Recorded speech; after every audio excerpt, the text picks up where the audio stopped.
Selamat malam Aumania. Selamat datang lagi di Midnight Live. Apa kabar penonton? Ada tomat segede semangka. Udah malam Jumat aja. Udara malam ini cukup dingin ya.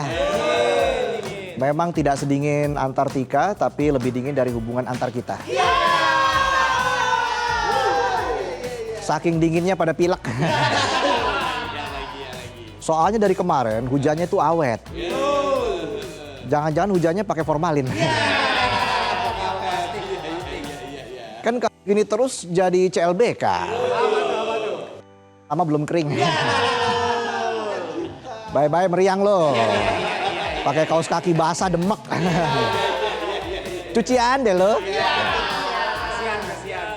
Tapi kalau hujan gini, gue jadi pengen berjalan di tengah derasnya hujan. Biar orang nggak tahu kalau gue lagi pipis di celana. Ya, dingin-dingin gini emang bikin kita dehidrasi. Makanya gue selalu bawa air. Buat mereka yang gampang aus. Aus validasi. Oke, langsung aja kita baca berita. Inilah Midnight Live.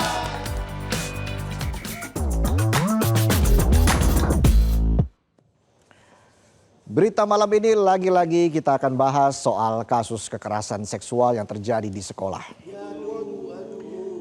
Sekolah yang harusnya jadi tempat aman ternyata malah jadi tempat penuh ancaman. Ruang belajar yang seharusnya memberi rasa nyaman justru malah berubah jadi tempat yang meninggalkan trauma panjang.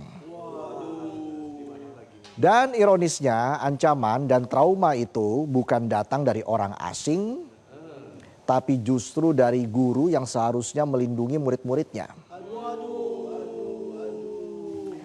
Seperti yang terjadi di SDN 01 Rawabuntu, Tangsel, di mana puluhan anak diduga menjadi korban pelecehan seksual yang dilakukan oleh gurunya sendiri. Sekali lagi, oleh gurunya sendiri.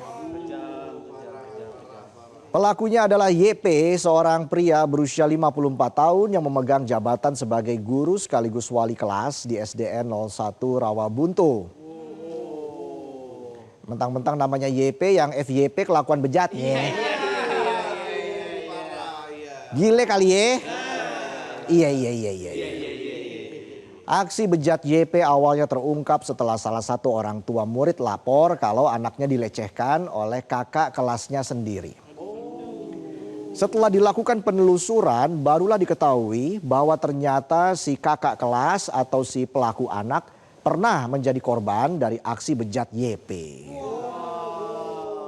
Miris, korban pelecehan berubah jadi pelaku pelecehan gara-gara guru yang edan.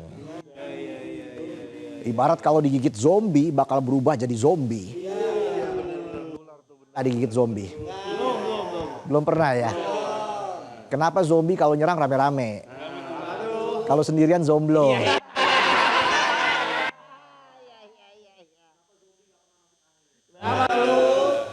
Yang masuk angin itu zompo. Oke, balik lagi. Dari fakta itu akhirnya terungkap kalau ternyata korban pelecehan YP bukan cuma satu anak tapi puluhan. Semua korbannya adalah murid laki-laki usia 10 sampai 11 tahun. Dugaan sementara YP melecehkan para korban dengan cara memegang bagian sensitif tubuh korban. Sejumlah korban mengaku mereka mengalami pelecehan satu kali, tapi beberapa korban lainnya mengaku sudah berkali-kali dilecehkan oleh gurunya itu. Guru macam apa ini? Guru lain sibuk bikin modul, dia malah sibuk berbuat cabul. Mirisnya lagi semua aksi bejat YP dilakukan di lingkungan sekolah dengan korban teridentifikasi mencapai 25 orang. Kacau.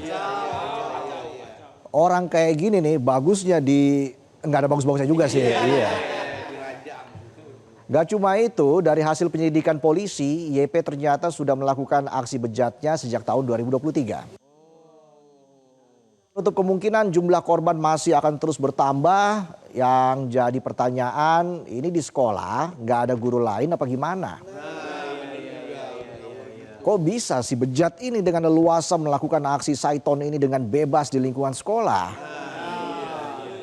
Gak cuma leluasa beraksi di lingkungan sekolah, YP juga punya cara licik buat membungkam anak-anak ini.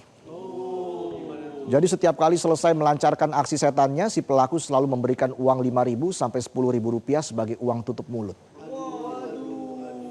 Udah cabul suka nyogok pula. Dipikir trauma seumur hidup bisa disumpel pakai uang.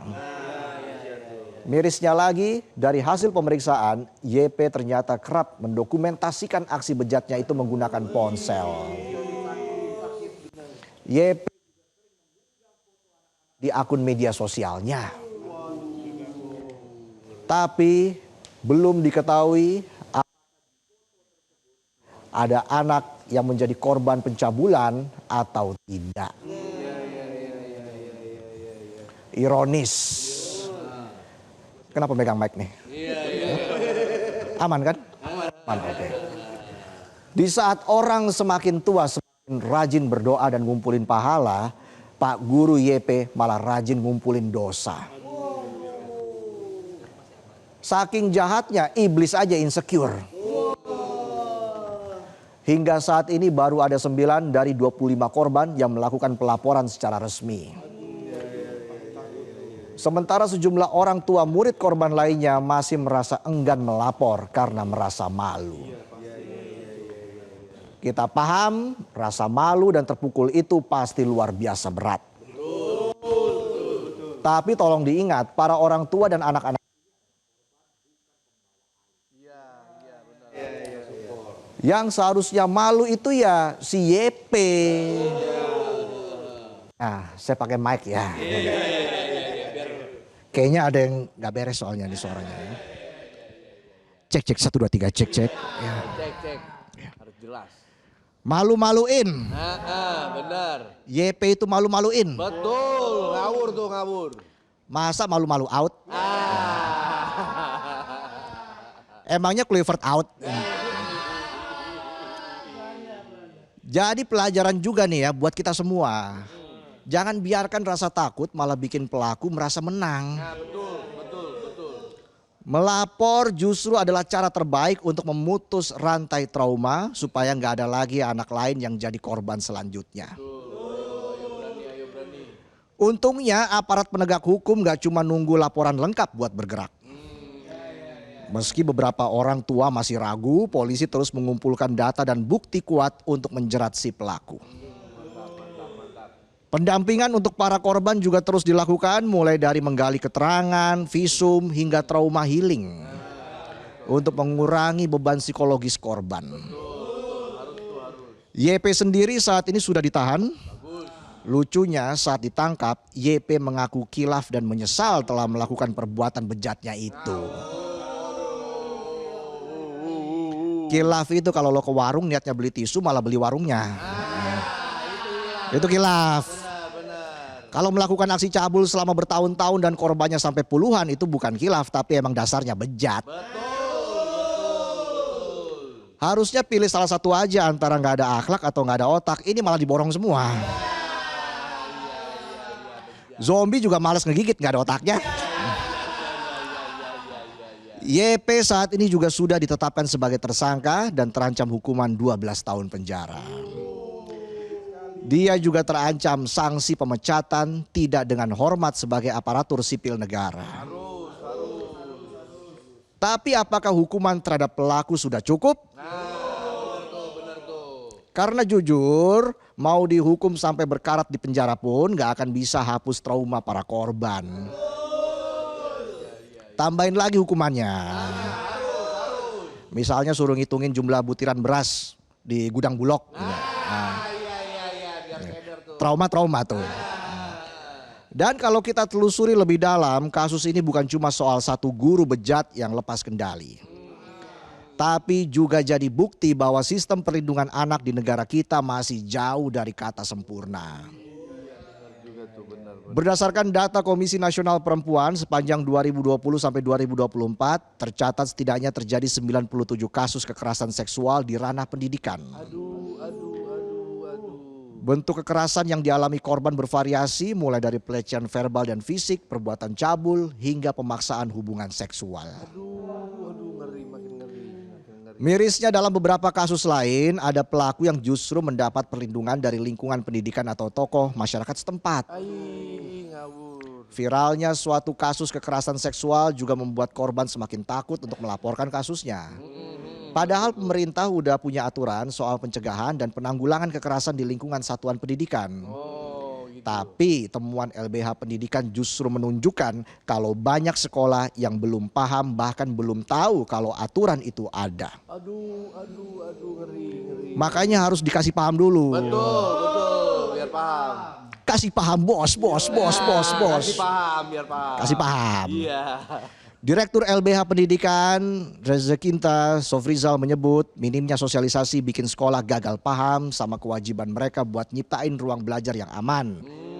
Akhirnya pas ada kejadian kekerasan seksual, pihak sekolah jadi gagap dan bingung dan berakhir malah menyudutkan korban. Aduh, jangan dong, jangan. Komisi Perlindungan Anak Indonesia atau KPAI juga menyebut bahwa kasus ini adalah alarm keras kalau sistem pencegahan kekerasan seksual di Indonesia masih jalan di tempat karena upaya mitigasi resiko belum dilakukan secara sistematis. Aduh.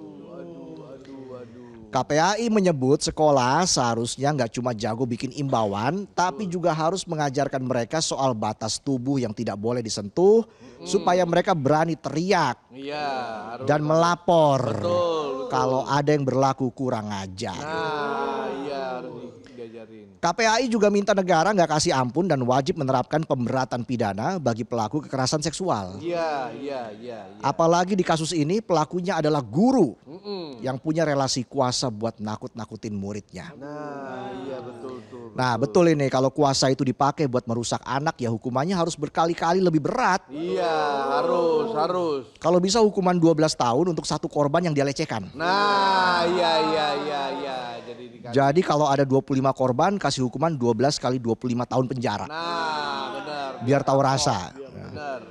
Kalau 8 kali 8 6 kali 4. Nah, nampak. Sempat tidak sempat jangan jadi bejat. Benar.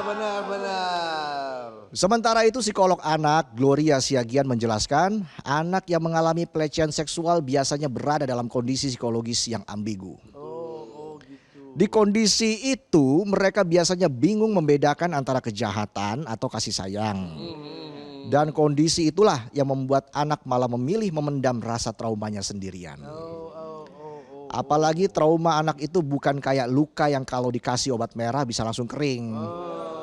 Dampak justru seringkali muncul belakangan dan kalau didiamkan ngerinya korban bisa tumbuh jadi pelaku kekerasan di masa depan dan lingkaran setan kekerasan seksual malah akan terus terulang. Aduh, jangan ngeri. Siklus macam apa ini? Iya, benar. Kasus ini harus jadi pengingat kalau sekolah nggak boleh lagi kecolongan soal keamanan anak. Betul. Buat sistem pertahanan yang kuat di sekolah. Iya, sepakat. Awasi area tersembunyi kalau perlu pasang CCTV. Iya. Dan yang paling penting selalu pasang mata buat jaga para siswa-siswi. Betul. Ini mataku, mata kiri mataku. Iya. Mata kanan mataku, mata-mata. Betul. Dipantau terus. Betul, harus dijaga. Perbaiki sistem mulai dari sosialisasi aturan perlindungan anak sampai mekanisme pelaporan yang jelas dan rahasia. Jadikan sekolah lingkungan yang ramah anak. Harus. Ajarkan juga anak-anak soal otoritas tubuh mereka. Berikan edukasi seksual yang memadai sesuai dengan umurnya. Jangan tabu membicarakan mana yang boleh dan tidak boleh disentuh oleh orang lain. Iya. Tuh penonton juga harus tahu batasan. Kalau bukan kerjaan lo, ya jangan disentuh. Iya juga. Kalau orang lain bisa ya udah orang lain aja. Hukum juga harus ditegakkan tanpa kompromi. Iya, harus. Ingat, masa depan anak-anak bukan barang dagangan yang harganya bisa ditawar pakai materai. Iya. Pastikan para korban mendapatkan pendampingan dan penanganan yang tepat. Jangan biarkan korban harus menanggung trauma sendiri. Perketat seleksi guru. Iya. Kita butuh pendidik yang punya hati dan akal sehat, bukan yang cuma jago kasih materi, tapi ternyata kelakuannya ngadi-ngadi. Nah, iya. Gelar pahlawan tanpa tanda jasa itu berat tanggung jawabnya. Betul. Jangan sampai predikat itu malah dipakai buat menutupi tindakan bejat oknum-oknum biadab. Nah, iya, jangan dong. Ingat, sekolah itu tempat menitipkan mimpi, bukan tempat mengubur masa depan anak-anak dengan trauma. Satu anak yang terluka adalah kegagalan kita sebagai orang dewasa. Iya, betul. Tugas kita bukan cuma sekedar menyekolahkan anak, tapi juga memastikan mereka selamat. Betul, sepakat. Haladapsau, haladapsau. Apa tuh? Waspadalah. Waspada. Au! Itulah tadi sajian pembuka kami di Midnight Live. Gua pakai mic begini udah kayak promo presentasi. Ya udah, tetaplah di Midnight Live, jangan kemana-mana ya. Harus. Jadi tetaplah di Midnight Live. Jelajahi cara baru mendapatkan informasi. Download Metro TV Extend sekarang.